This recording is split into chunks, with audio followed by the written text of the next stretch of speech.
This video will demonstrate how to replace the battery in your S&G Electronic Lock. This lock is used on all of our products and is the base model lock. It uses a 9-volt battery. The way you can tell if the battery needs to be replaced is when you go to enter your combination and you press pound, you'll get a rapid beep at the end of the combination.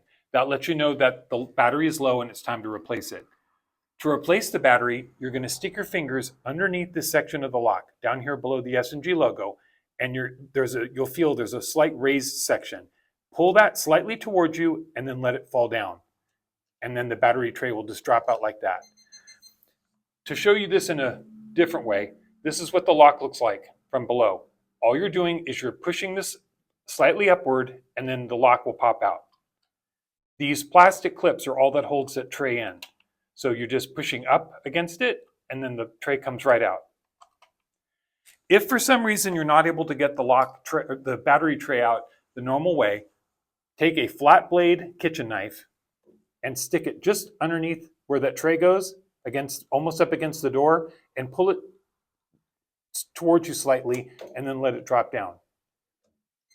Don't try and come at it from the sides to pry the lock out.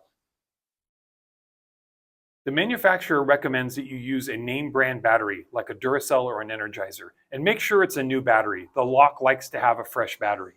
To replace it, you just simply pull it out of the tray, and there's a picture on the back that shows how it's supposed to go. Match it up, put it in, and then insert the tray back into the lock. And that's it.